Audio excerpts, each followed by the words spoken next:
You're listening to the Marginally Geeky Show, the epically geeky book club.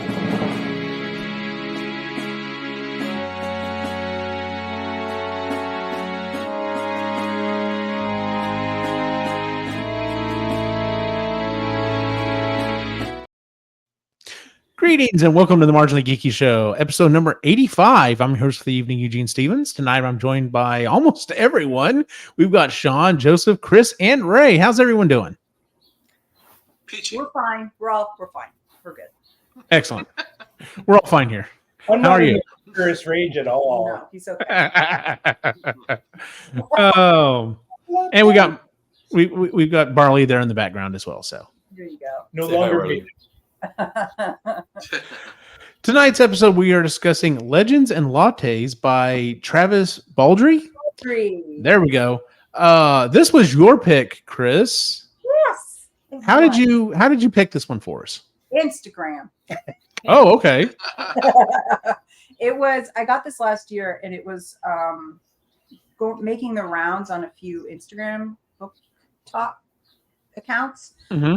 and they labeled it as like a cozy fantasy, like low stakes, kind of cute book, and it gone. I think I'd seen it for like the 5th or 6th time. I'm like, okay, all right, forget it. And then I read it, and I was like, this is so freaking cute. It's just cute. And she told me about it. And then And then we talked about it. And then it went away for a little while. Yeah. And then it was her turn to pick a book. And she said, I'm going to pick that one. I said, which one? Fair and then enough. I listened to it though, but I listened to it this time. The Yes. first time I read it, and then the second time I listened to it too. Okay. Well, good. Maybe you can throw a little extra insight on that if it was different the second time around listening to it. So, Okay. We'll just get and start with our normal, initial thoughts. Obviously, you enjoyed it since you recommended it. Ray, initial thoughts? It took me a little bit to get into it. How dare you? I know. But overall, it won me over. And I cared enough about the characters in this that when I asked about the prequel and not having any of these characters except for one, I was like, I don't need to listen to it then. So Fair enough. Yeah.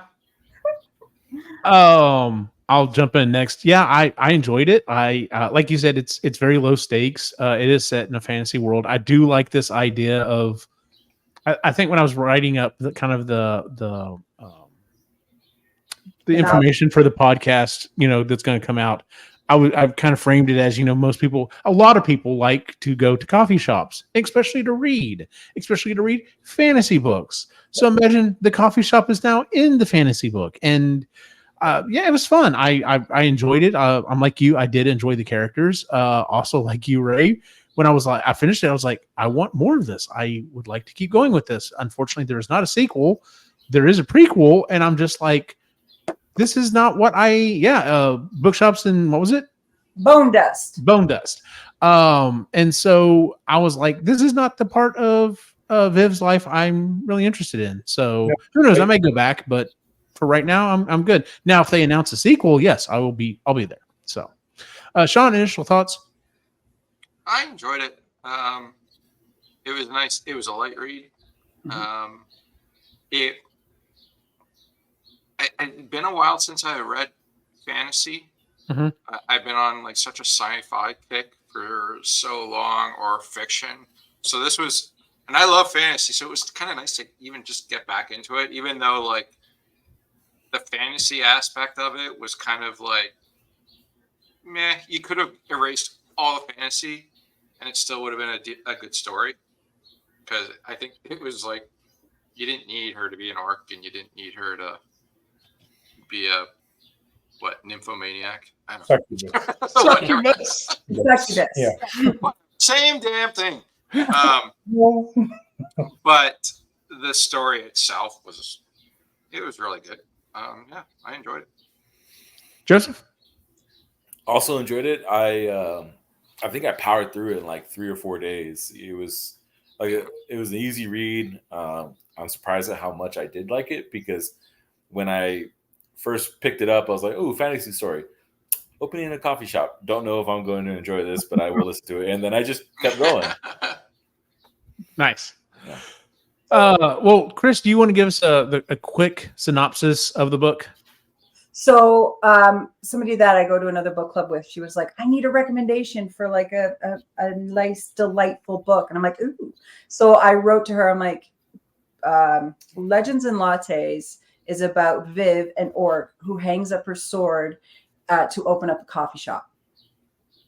So that's what I liked about, like, that's what I would tell people. It's like, it's because I think it's funny that this mercenary orc would decide to do something so intricate and kind of delicate and slow paced and monotonous after like years of being an assassin essentially, and high energy, high impact life. And then she's just done and decide, and she literally hangs up her sword, like literally.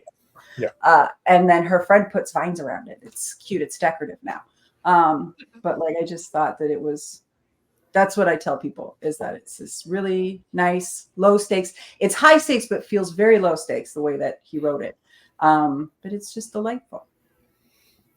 I've come to learn that I like these procedural building of things in books. I think going back once again to like the Ishmael books, that's one reason why, especially those first three, why I liked them so much, because it's procedurally building up not only him as a character, but the world, and like him learning how to, interact with the ship and everyone else and how they do things. And I really like that. I mean, going also the Bob books, like that's another thing, is like literally it's the process of him, filling out this world. So yeah, I enjoyed that. So let's run through some of the main characters here. So the first one we have, of course, is Viv. She's our barbarian. She is an orc. Initial thoughts, like I like the fact that it's very clear that she understands this is not what everyone's going to expect. Everyone's going to look at me and be like, you, why? But I like that. It also, it does come up, but I also like some of the other characters because of the way they interact with it, because they're just like, all right, that's what we're doing. So let's just do it. So, thoughts on Viv? Anyone? I liked her. I think it's like a bull in a china shop, right? Like she's this huge, imposing figure working around delicate, pottery and a machine, and kind of trying to figure out how to be this not smaller version, but less Yeah. fighting and like, come here, instead of like, I'm gonna stab you. So that's why I like that she's an, I like her. I thought she was, I related to her. yeah. Fair enough. Cal, love Cal. I love and I kind of already hinted to it. Cal was just literally was just like, all right, I don't care that you're an orc. I don't care what do you need? You're gonna pay me? Cool. I'm good with it. And then ends up becoming a good friend, which I thought was, I was almost afraid he was going to show up and then be like, well, all right, well, that's all we saved Cal. And he just kind of kept coming back. And I was just like, all right, I like this. Yeah. I would have seen like a series based on Cal. They'd be like MacGyver kind of. Yeah. He kind of reminded me of the character from Mandalorian season 1. Like, I have spoken. Oh, the Ugnaught. Yeah. Yeah. You're right. He did kind of do that. Every time he comes in and he agrees, And then that was Yeah, I like at one point it was like, yeah, I figured out what the different grunts mean. It's like, okay, this is going to be a problem. This is how am I going to get this done? This is So, Tandri, I guess we'll go ahead and move on to our other, I guess, really big character. So she's a succubus. We're looking for another someone else to work at the shop, and she strolls in. Thoughts on her?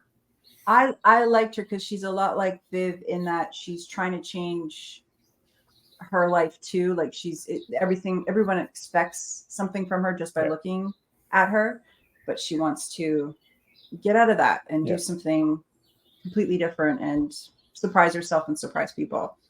I like Tandri. And it was a believable arc for her, where she was very tentative and Yeah. very like standoffish at first, and then you see throughout the book that she kind of rolls and relaxes, and Yeah. you see that, which is nice. And becomes bossy. By the end of it, she's really a bitch. Like, she takes a lot of liberties for like an employee, and that's what she is for majority of them. Yeah. But I think she also, Viv also realizes that this is just how she is. Because I don't know about y'all, I've definitely worked in places where it's just like, how does that person get to talk to the boss the way they do? But they just do, because it's just like, that's just how they are, and I'm fine with it as long as they're getting their work done and they're doing what they're supposed to be doing and actually contributing. That was the other thing, is as we go on, we find out that she's an artist, and that okay, something's going on. Anyway, if she turns her loose and she keeps having these better and better ideas. I do like we kept getting the updates. What's funny is, okay, so just on sidetrack.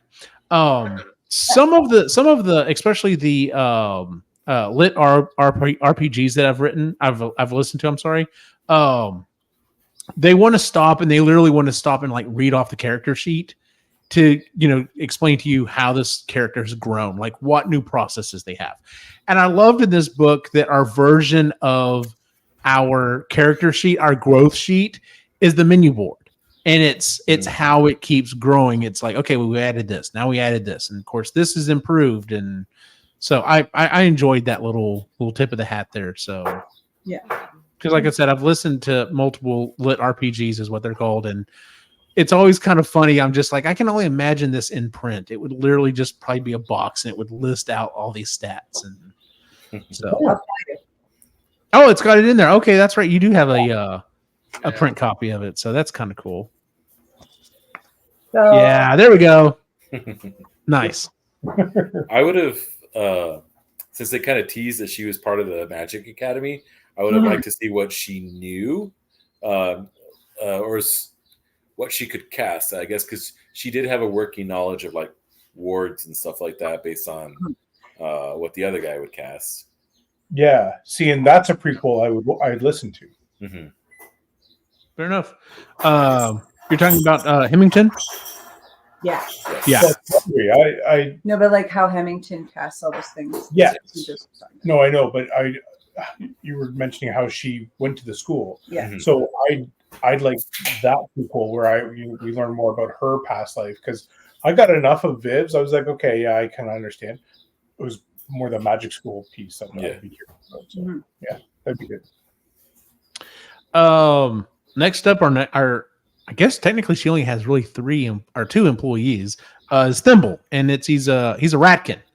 Oh, I love the fact that he's very he's Ratatouille, a pastry chef. basically, yes, that's kind of what it was. Yeah. So I like the fact that it was he's very he doesn't feel like he can hardly talk, and when he does, it's very quiet, and but he knows exactly what he wants. Like as soon as she turns him loose on something, he runs with it. So I appreciate it. So there's 2 things with Thimble. One was I appreciated the neighbor kept trying to get the recipes. That was pretty funny because her baking was shit. The other one that I was a little disappointed, I was like, oh, maybe they're gonna make hot chocolate and like accidentally put the chocolate in the mocha or something. And I didn't see that. I put it in a croissant. Yeah. Instead. What I appreciated about his little arc was, well, I guess this is more about the author, is they named his creations in something that you could, as us, we could relate and be like, oh, that's what that is. But it was very much fitting for the world they were in. Yeah. I agreed with that. So I want to make all that stuff. When I was listening to it, I'm like, I just wanted to eat it. That's it. I want to try and make it. Yeah, we'll get to that in a second when we talk about what the book made us feel. But yeah, just kind of jumping ahead there, yeah, like there were multiple times I'm just like I'm not a coffee guy. I never have been. I love the smell of coffee. I love being in coffee shops. But yeah, I'm sitting there listening to it and I'm just like, man, I could really go for like a pastry right now and just like a hot chocolate. Like that would have been my jam. So let's see here. I can't remember. How was this? Rune, yeah. The dwarf. Yes. So kind of a heart of a gold type person, but just very typical, very gruff, very, but still, still was a good person. So let's see I wasn't here. sure about him at first, though. I was like, I don't think I trust this shit. On that note, I had a little bit of a hard time with her party makeup. Like I could not picture an orc and elf, a dwarf and a gnome. Like it feels like they were missing. There's 2 elves. That's right. That's stone elf. Yeah. But it feels like they were missing. It was an incomplete party. Right. Yeah, I can see that. I told Chris, I feel like, what's the gnome's name? Galena. I feel like Galena was the great grandmother of the one from the Cerulean Sea, House in the Cerulean Sea. The little gnome there. I can't remember her name. Oh yeah. I know what you're talking about. Yeah. It's like her great grandmother, or like, yeah. So because it's just the same attitude where I'm like, I'm gonna kill you with this my shovel. Like, I'm gonna... Let's see here. A couple other characters. Lainey, the okay. So what I was what? Which one's Lainey again? Okay, so the woman next door. Did it ever say she was a witch? Because like in the like when I was looking up information, it listed her as a witch. And I never really got that. No, they never. No, Travis never explicitly says that she's. Okay, well that may have been a little reaching on the Wikipedia page. That would explain why her baking was terrible. If you think about it in the same vein as the witch from Robin Hood Men in Tights and the meal she preps for Prince John. Oh, dude. Fair enough. But yeah, because like I said, when I was going through here and writing out, I was doing show notes or whatever, I looked and I was just like, I don't ever remember her being a witch. I mean, the description fits it. Like I can go back and look at it and be like, okay, yeah, I could see her being a witch, but nothing like really was like, oh no, she's obviously a witch. But and looking at it, since everyone has kind of a stereotype, whether it's their race or what their role was, it very much kind of fit into that. So I could see, oh yeah, see, she's kind of a crazy old lady. Well, yeah, I guess she's a witch. So, anyone else in particular? Anyone wanted to bring up? Is it Kendry or Pendry? I can't remember. Pendry, the bard. The bard. Oh, he was yeah. I pictured this big hulking. Dude, have you guys seen Inside Out 2? No, not yet. Mm-hmm. Embarrassment. Yeah. Embarrassment. Okay, yeah. I see what you're saying. And he tries to bust out his electric guitar, and it goes horribly wrong. But he can sing, and then he gets a little groupie going. And that was really cute too. I thought that was fun. Yeah. Yeah, I liked him. I thought it was cute. Not that it was a character, but I did enjoy the story about the stone. Oh yeah, the Skulver Stone. Okay, yeah. Oh, and Amity. Oh, Amity. That was who the next person I was going to bring up was Amity, the dire cat. That was great. So yeah, exactly. I was thinking you got a dire cat back there behind you, Joseph. Oh, so, there he goes again. So yeah, I was just trying to picture this giant, musty looking, alley cat that basically is just like, yeah, it's fine. It does what it wants. So yeah, but the Madrigal, basically the mob boss of the story, essentially. I kind of like how that turned out to be. We've got all these characters that are ruffians, and it's like, oh, it's her. She must be a real badass then.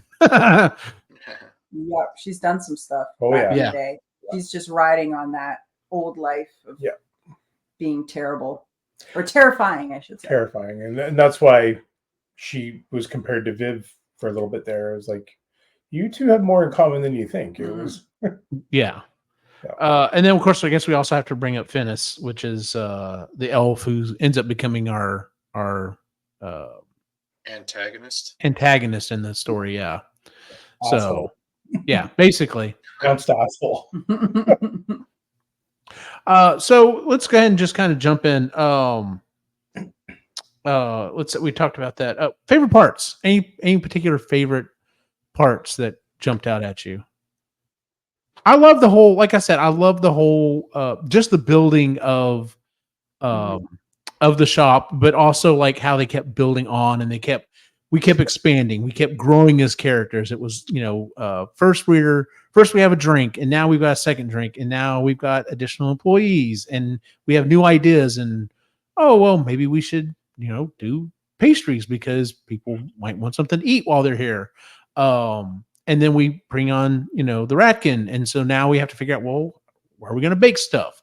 Is it big enough? Man, we need something bigger. And I like how it just kind of kept building onto itself. How do we get rid of the heat? Yes. I liked all those gnomish inventions. I thought that was pretty cool how he figured out how to put something that's really so modern into like a Renaissance-y time like that. I thought that was neat. I like that. I particularly like the way the author described the way the shop was burning down and how she got everything out. And because very much I could picture a very specific scene, a video game I've played where I was escaping a burning building. I was like, I could see everything he's describing. I could definitely see happening because I've played it, Yeah. That was the spot I was going to bring up too. That, and then I would say the epilogue, the very end with Amity showing back up. That was pretty cool too. Yeah. Yeah, we had to wrap that up. Pretty much everything with Cal and Thimble in it. Oh yeah. Those scenes were best. Cal was my favorite. Oh, definitely. But Thimble was really close second. Oh yeah. Let's see here. Talked about favorite parts. Any least favorite parts? Anything in particular?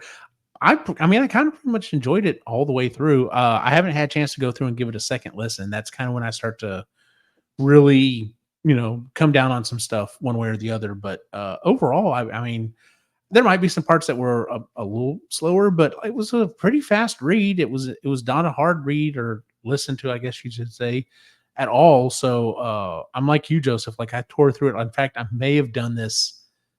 I don't think I did this in a day. I mean, granted, I listened to everything at double speed, but it was close to it. And I very much finished it. Was just like, all right, well, what's next? Where we going now? Like I'm on this train. Let's go. Yeah. Yeah.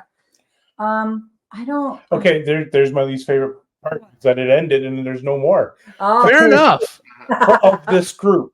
I don't really care for the prequel because it's not this group. Well, okay. My biggest part with the prequel though is even if it is just Viv, like I'm okay with Viv, and then we have maybe say another group of friends that she kind of has is together. Even if it's her group that she was adventure group that she was going around with.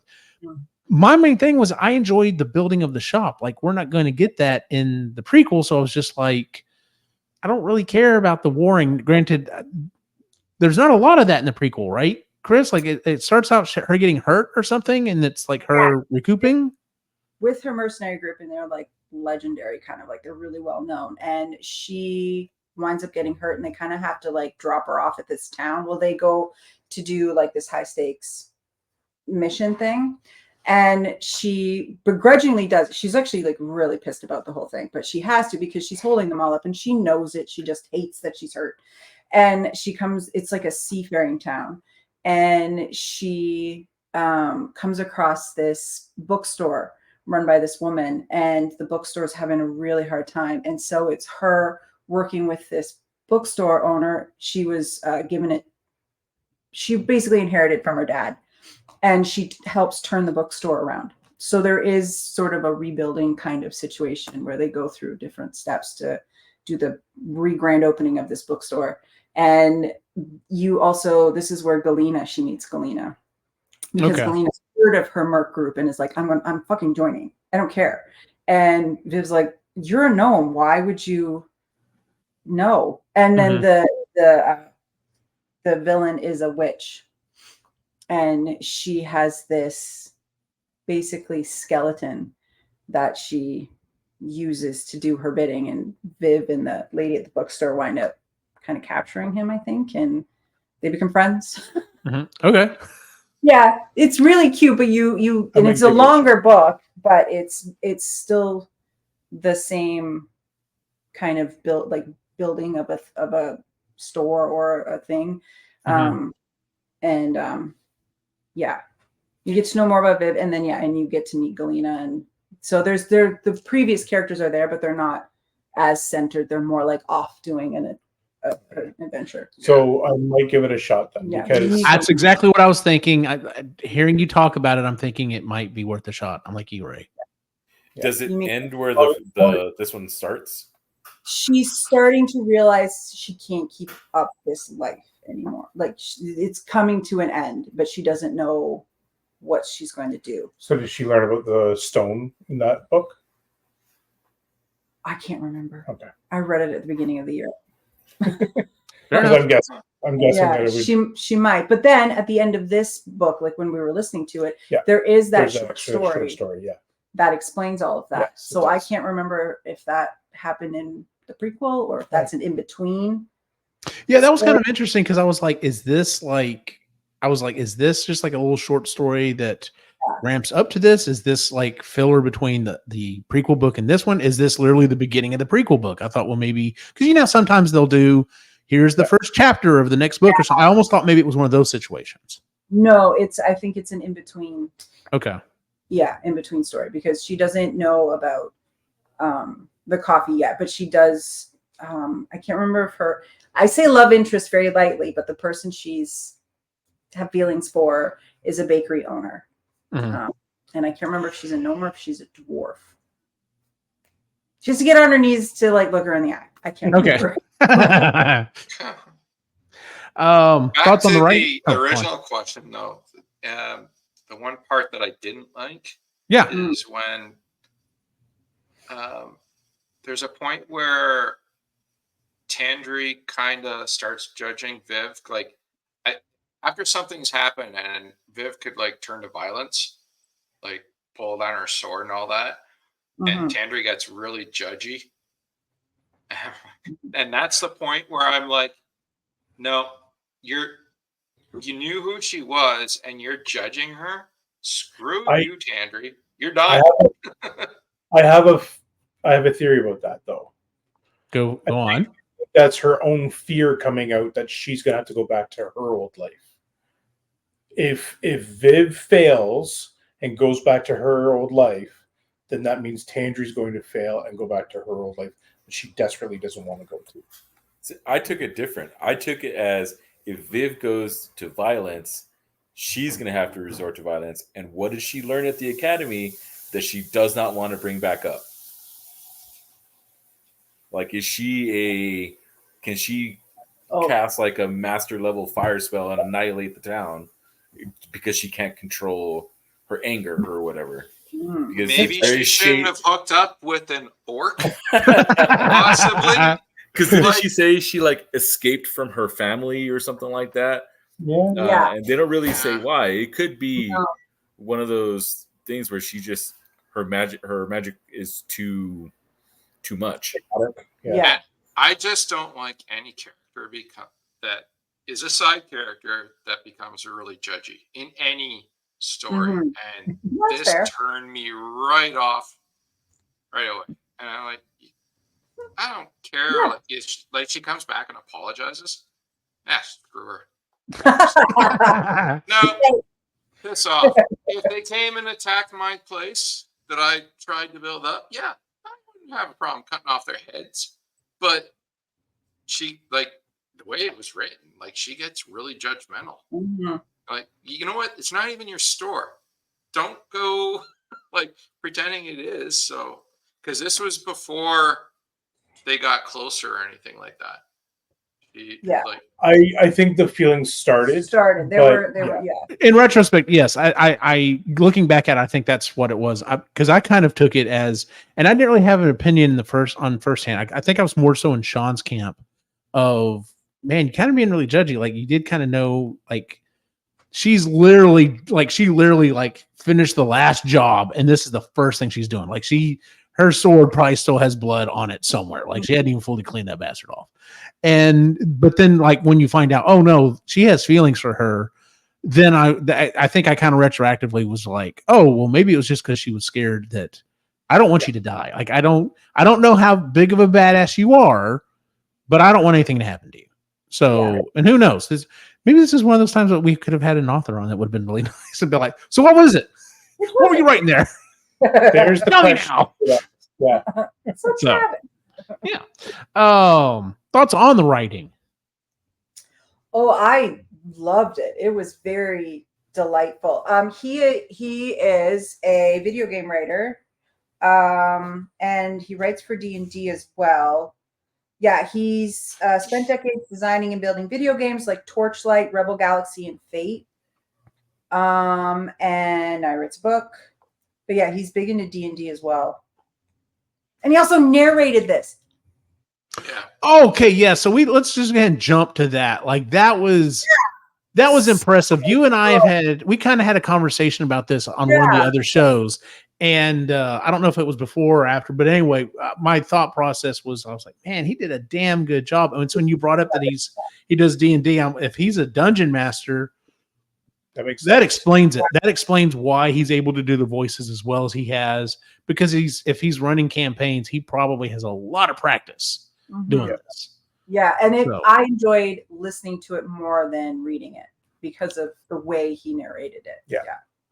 That was going to be another question I was going to ask you was, what were your thoughts on what's the difference? Like, which way did you prefer it? So, if anyone listening has a thought, well, I could read it or listen to it, which would you recommend? Well, it depends. Cause do you like, cause all of us here can pretty much go, except for him, cause he falls asleep, go back and forth between reading and listening, right? Like it's sort of like interchangeable. At least for me, when I listened, and narrators are really hit or miss. Like narrators could like make a book or break a book. And Willie. Okay, well, I don't have that strong feelings with Willie. Really don't care. But he was just like really entertaining. And I didn't know it was him narrating until almost the end of the book. Mm-hmm. Him doing it. I'm like, this narrator's like really good. I wonder who it is. So like, yeah, I found it, I was more entertained because, the voices in my head didn't sound that good. That's what he did. Again, we come back to, is somebody reading me a story or are they performing the book? And he was performing it. That was a performance. Yeah, he was performing it. Fair enough. Sean, Joseph, any additional thoughts on any of that? The narration was really good. I've suffered through some really shitty narration, and this was not on that list. No. Let's see here. We kind of covered that. We've already covered, do you want to read another book by the author? Most of us have said yes. A couple of us are like, I might be turned on to the prequel now. But yeah, I think a lot of us were hoping for a sequel. So I want to look up some of his D&D campaigns and read some of that stuff. That might be interesting. Yeah. See what he can do in that full, almost unrestricted environment.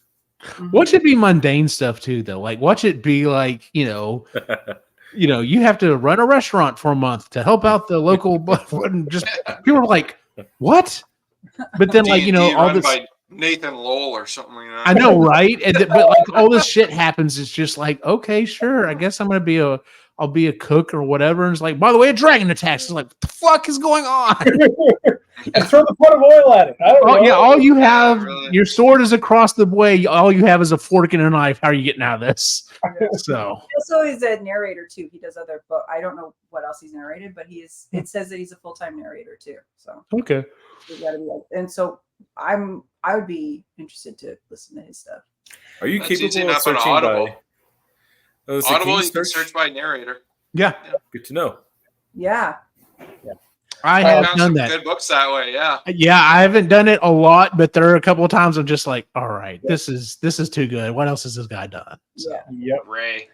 Gotta look for Ray. yeah, no, I think that was main one was Ray. I was just like, okay, I got Ray. What's Ray doing?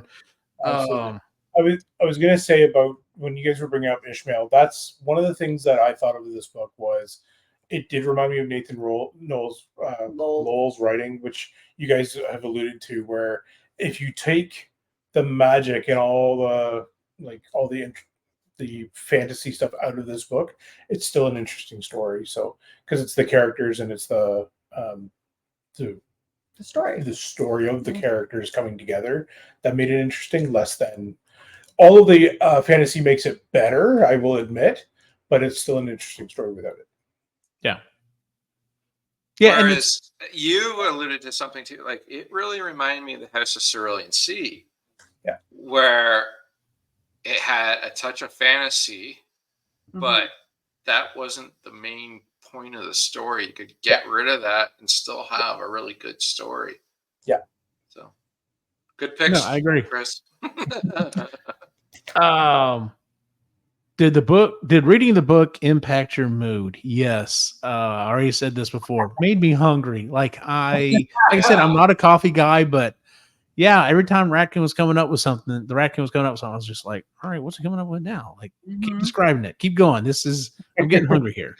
Yeah. Like like I said, I'm not a coffee person. I have no interest in like fucking Starbucks. But I'm just like, I wonder what they got going on there. Like what kind of pastry got it going on? I did eat a few chocolate croissants from Starbucks because of this book. Fair enough. Wow, that's awesome. Yeah, I wanted to bake all of the stuff. I've never baked croissants before. I'm not saying no. No, I'm just saying, especially when he was describing the biscotti, and I'm like, ooh, I wonder what that would taste like. I like the thimbles. Like, don't eat it. You got to dip it in the coffee. Yep, dip it. Yeah. It was the cinnamon buns that got me. Yeah. I can't have cinnamon buns because Catherine's allergic in the house, right? Mhm. She's allergic to cinnamon. Oh, Brutal. Oh, because I love cinnamon buns. oh. Well, Yeah. come on over for a day. I feel like they'd be the size of your face. The way that they were describing them, that they're just. Oh yeah. Sean, if you ever make it down this way to visit, Mhm. Joseph knows where I'm going with this. We'll have to go to San Antonio and go to Lulu's. They They're literally a foot in diameter. They're this big, and you're like, well, this is obviously a gimmick. This is it's a giant cinnamon roll. It probably is okay. No, when you see them make this thing, it is just like cups and cups of cinnamon and sugar. Like it is good all the way through it. Every single bite is delicious. Wow. Well, if I make it, I make sure I'll double dose on the insulin the night before. Fair, yes, absolutely. 3 times. Where was that So. donut shop you took me to? Because that's Round Rock Donuts. Round Rock Donuts, yeah. Yep.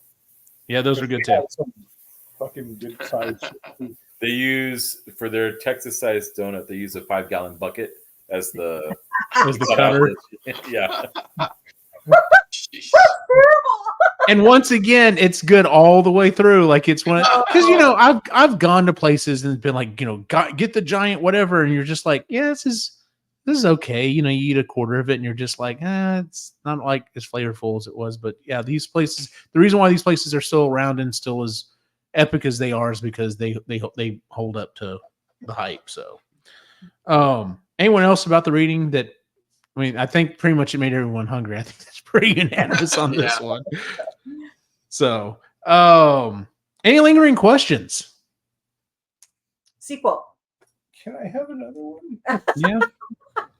Just a sequel. Okay, so let me ask you this: would you?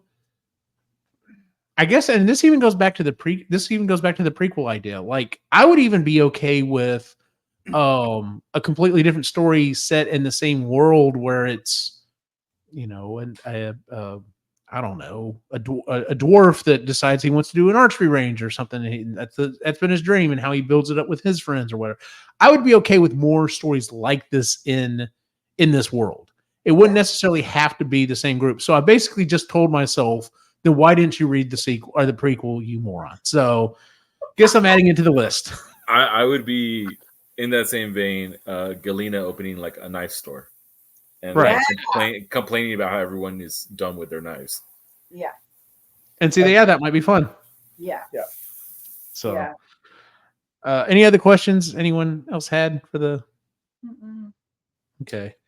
I already talked about the narrator. I think we'd all pretty much recommend the book, and I think it goes without saying it depends on the person. Although I almost would say I think I could recommend this to someone who's not a fantasy person and just be like, would you be interested in reading about a book about, a girl, she's like had a rough life or whatever, and she's decided that, she wants to start a coffee shop, and she meets new and interesting people and kind of, gets it together, and just be like, it's going to be a little odd at first, but just give it a chance. Go.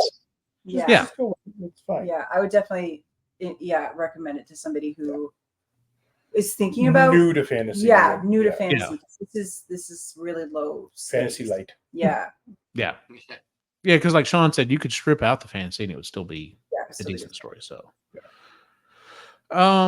anything else in particular? I guess if you could ask the author anything, what would you ask? More, please. That's my question. No, That's a statement. I don't care. Think I'd be curious about if any of the characters were based off of D&D characters that he had played or he had been a dungeon master for. That's a good. That's a good question. I'd like to just know, like, especially now knowing about this whole D&D background, like how did you come up with the idea? Like, was it just like, I want to create something in a world that you wouldn't normally get? Or was it literally the whole chocolate peanut butter situation? Just like, I like going to the, maybe that's where he does his reading and research, is he likes to go, to a coffee shop and whatever, and just be like, what if the coffee shop was in the book instead of the book in the coffee shop? So kind of one of those deals. So we didn't really talk about the guy that did the research on the runes or the ley lines and stuff like that. Hemington. Yeah. Joseph was talking about it too. I'd really like to know more about that character and what he's being taught and all that kind of stuff too. So, yeah. Well, anything else anyone wants to cover on the book before we wrap up the discussion? I think we're pretty good. I'm super pumped you guys liked it. Yes, you got another good one under your belt there. No pressure for next time. Ooh, I'm going for a hat trick. Oh. That's interesting. I almost I mean, I'd have to go back and re-listen to the episodes, but that would be interesting to see, going back when we started doing this, like kind of picking the books, how many overall each one of us had picked that the general consensus was. I know I'm definitely not on the upside. I think no, but you I- did the Wizard's Butler, and that was good. Yeah, one. No, One. because I've picked multiple that, like, I've picked a couple of Stephen Kings, and I know most of y'all are just like, on Stephen King. Chris, you might have a good shot at taking the top spot. Sean's got a damn good shot at it. Because of the bottle curse. Yeah. Well, even the Wizard's Butler, that's a Nathan Lowell. Yeah. So there.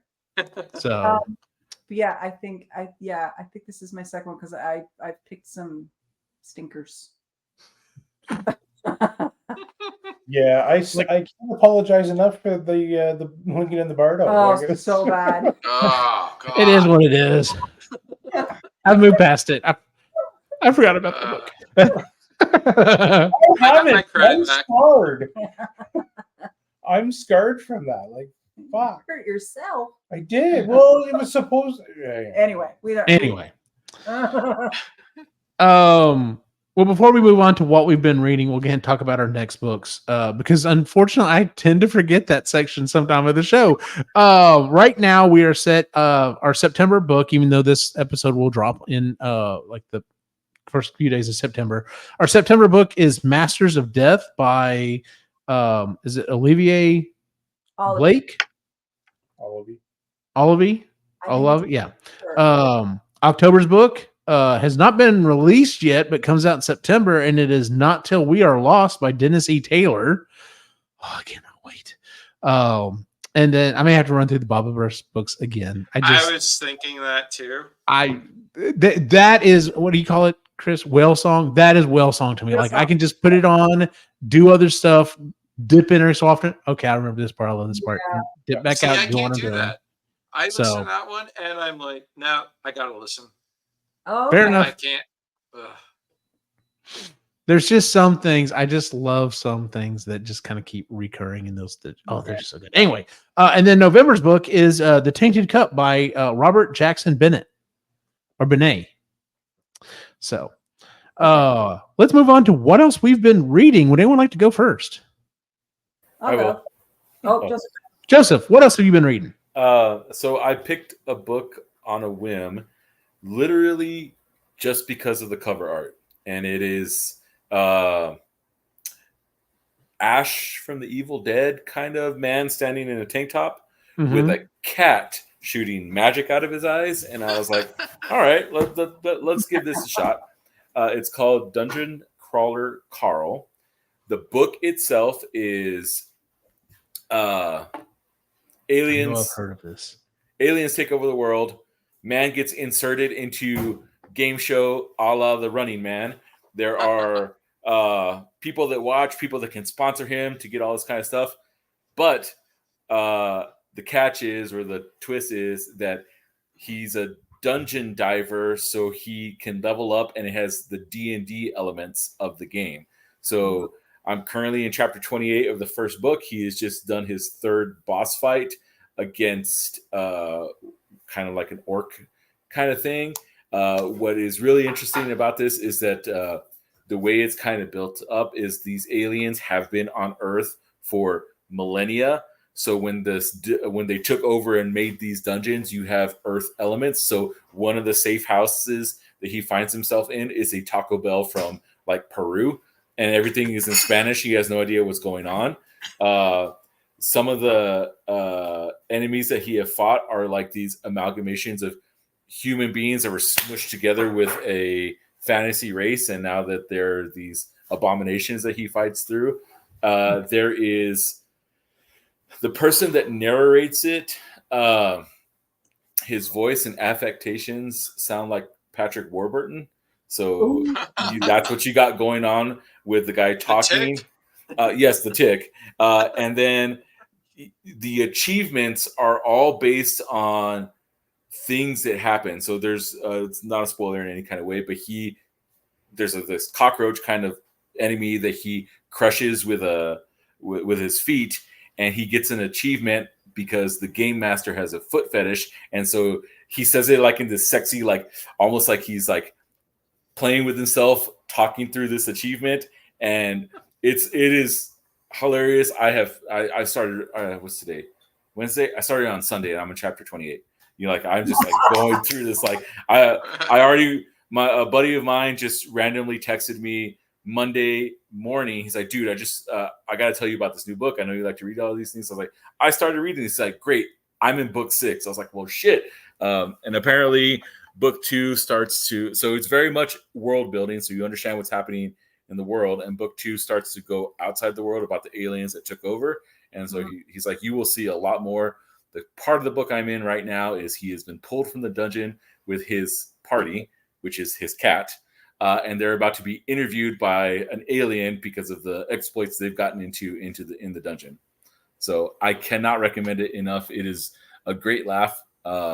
And I almost want to change my pick from The Tainted Cup to this book because I almost want to force you all to read this. If you want to change it, there's time. Like there's not any set rule into. I changed mine. So yeah, we're doing that. We're changing to Dungeon Crawler Carl. Okay, let me go ahead and change it in my notes right now. Yeah, can you put that all in the chat there, Eugene, just so I can keep track? Yeah. Yeah, 'cause what's funny is I was just looking up on Audible, and it you know how normally it will list like what the name of the series is, and you can click on it and keep going. It didn't immediately do that, so I was about to ask you, is this a one-off book? But then you're like book 6. I'm just like, okay. Then I scroll down a little further. I think the next one's Carl's something or another, and I'm just like, oh, okay, there they are. So Yeah. yeah, Carl's Apparently- Doomsday Scenario is the second book. So my friend texted me a little because I told him we were going to record tonight. He's like, tell him about the book and tell him that book 1 got picked up as a TV show. I don't know where or what. I had not heard any of that, but the cat, the way they describes him, very much looks like Barley. So I was just like, it was me and Barley entering a dungeon. Yeah, it's fun. It's great. I cannot recommend it enough. and it's a And lit see- RPG, like I was just talking about. So I can already tell you, I'm probably going to enjoy this. So nice. Chris, what else you been reading? So I finished a book called The Magician, which is the second book in the Nicholas Flamel series, written by Michael Scott. He's an Irish writer. He's been dubbed the Irish J.K., I think, without the turf stuff. But it's very, like, I really like the series. It's definitely like a middle school YA kind of book, but the story's so good and really fast paced. And the author's done a ton of research on Celtic lore, Irish lore, lands. Like this last book was all in Paris. I didn't know that Paris is basically built on quarries and catacombs. Like people were digging it out and then built the city on top of all of these quarried mines. I didn't know that. So that's pretty cool. And yes, it's really fast paced and very, very interesting. And so I just finished the second book. There's 6 in total. So I have all 6. And then what I'm reading now is called When the Moon Cracked by Sarah A. Parker, and it's the first of her series. But this book is over 600 pages. That's a hefty book. It's a hefty book, and it is very high fantasy, and it is very wordy and very info dumpy. I'm only like 100 and something pages in, but I'm like, why did you rename everything? Why are there 18 glossaries at the front of this? I have to keep going back to figure out what this means, like what this word is, how to pronounce this certain name or thing, and like what is this person's position, like what does this all mean? And there's a map, which is always cool. I like a map, but I feel like she's sort of like, I'm in it, like I want to know more, but it's almost like this was like you overdid it a little much on having to be original and like rename everything. Like it's a little hard to follow because I'm having to constantly go back and reference, like go back to her little glossaries, which I appreciate, and they are in alphabetical order, but like I'm only like 100 and so pages into the 600 plus page book, and I'm hoping by halfway through I'm not gonna have to keep flipping to the front of the book to hopefully, yeah. But yeah, it's a romance. I'm really hoping for some stuff. We'll see. We'll see. Ray, you want to go next? Not much. I did start the Doomsday book from Connie Willis. And then I realized it's 26 hours, and I was worried I wasn't going to get through that in time for the show. So I went to the other book that we are listening to, which is Masters of Death. But the one, and so I really haven't been listening to anything else right now. I did recommend The Naturalist to a friend, though. She was looking for some book out. It was actually the same friend that you recommended, Lattes and Legends of Lattes. Yeah. She's starting a new book club with her friends at work. They're all mostly in chemistry, and she was kind of curious about this one when I talked to her about it. So, The Naturalist would be good for that. Yeah, they're all very much in chemistry and that kind of science stuff. So I was like, oh, here you go. Isn't it nice that we've got this little club that we have books, even if we're not necessarily something that we picked or that was necessarily our cup of tea, we can at least reference and be like, by the way. So, because I've had those conversations with librarians, and I was like, I'm holding my own. This is awesome. Not going to tell them that I listened to it, but still. I like doing that at the bookstore too. When you start talking to people at the books, because they come up with some good recommendations sometimes, and it's like, okay, I will jot that one down. Except that kid who told me that the Crescent City book was about biomechanics and it was all futuristic and shit. He lied. He did lie. He must have been confused with a different book. He must have been confusing shit because he lied. Sean, what you have been reading?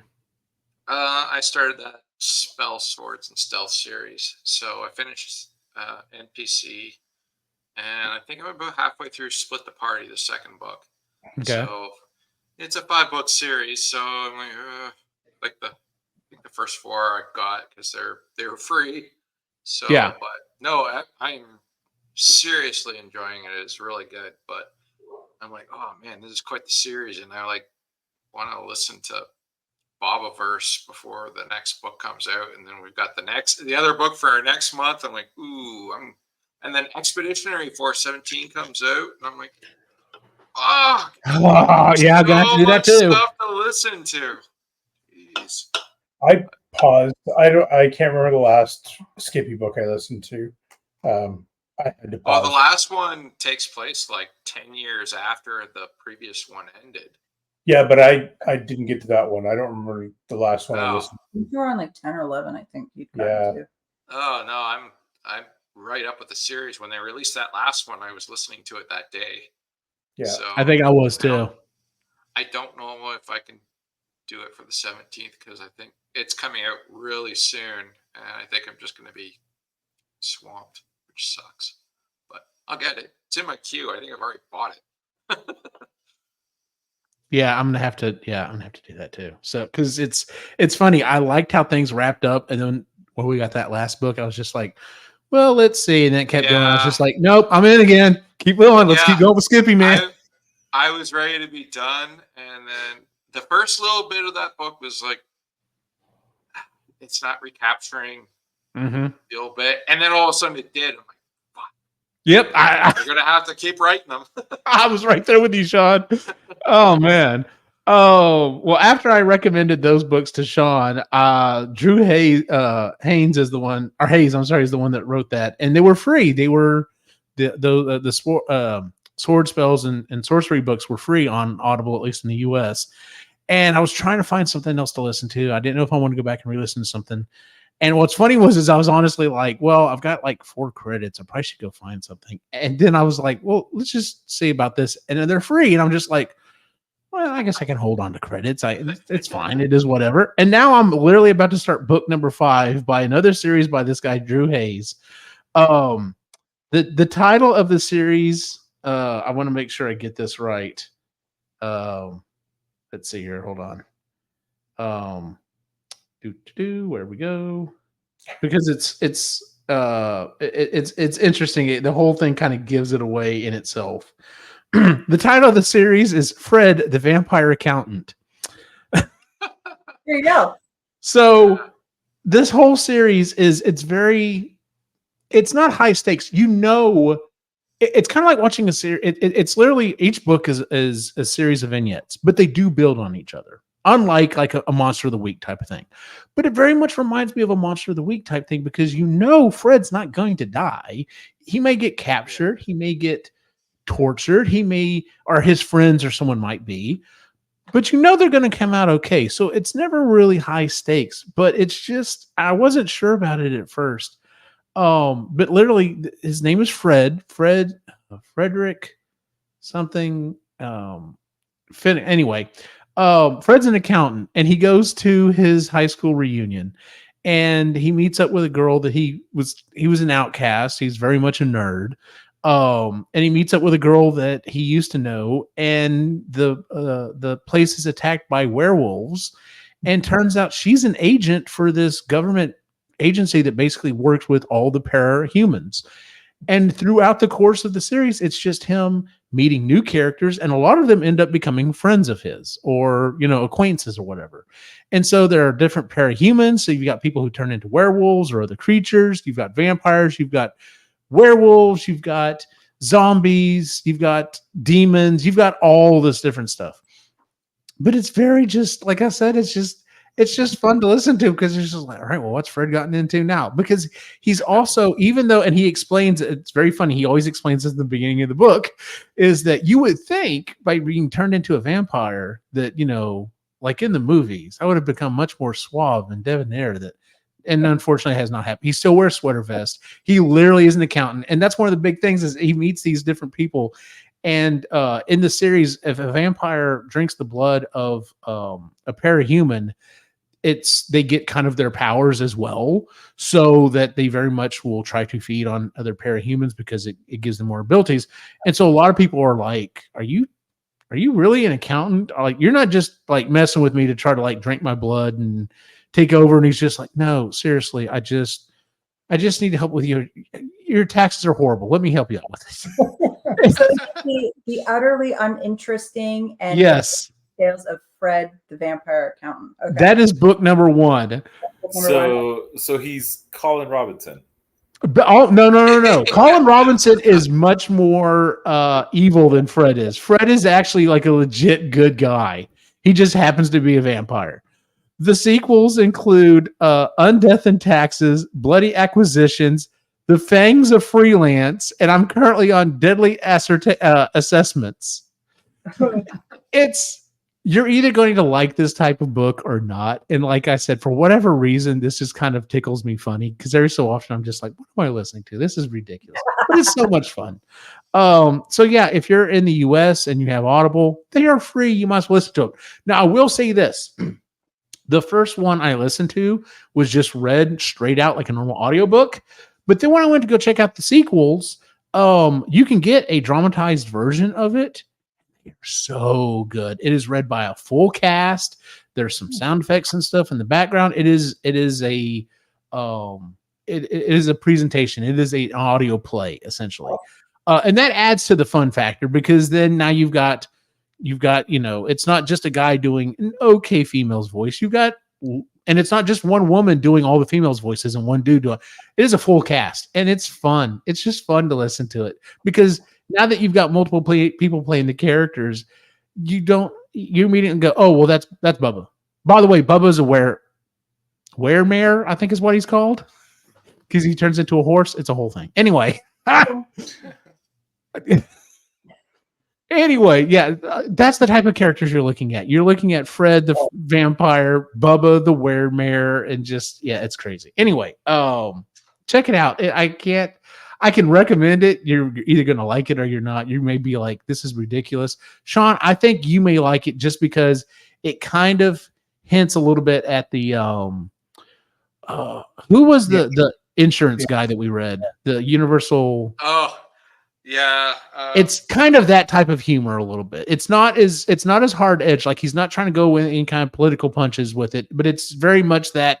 Here's the story. This is what Fred got into. And then he gets out of it. And now it's the next story. And now it's the next story. And it's just like a bunch of vignettes. And they're so much fun. Interdimensional insurance adjuster. Yes. It's kind of along that type of line, but it's not as. Oh, I love that. Yeah. So I think you would enjoy it as well. Not that you need anything else on your plate, mind you, but. Yeah. So thanks for that. Jeez. Anyway. Well, that is our show for the month, ladies and gentlemen. If you would please give us a 5-star rating on wherever it is you listen or watch the show on, to include YouTube, iTunes, wherever it might be. You can check us out at epicallygeeky.com, where you can find all the shows that we do, including the Epically Geeky Show, Creatively Geeky, and Sustainably Geeky shows. You can find us online on our social media at Epically Geeky on Facebook and Instagram. Where can we find you online, Ray? Fixing everything on Wikipedia that Sean touches, because dear God, it's almost college season. So No, you're so screwed. and then the Reluctant Yeti on Instagram. Chris? Mooney Midlife on Instagram. Joseph? Writing essays based on what Sean writes on Wikipedia. On Instagram. You really want to retake the course? Sean? Well, I'm screwing with Wikipedia. You can also find me on Instagram and TikTok on your favorite broken toy. I even did a plug for the Geeky series on TikTok. Oh, nice. Awesome. There you go. And you, as always, you can find my individual wacky adventure online at Optimus Machine on Facebook, Instagram, and that's it. For everyone on the site, have a good night.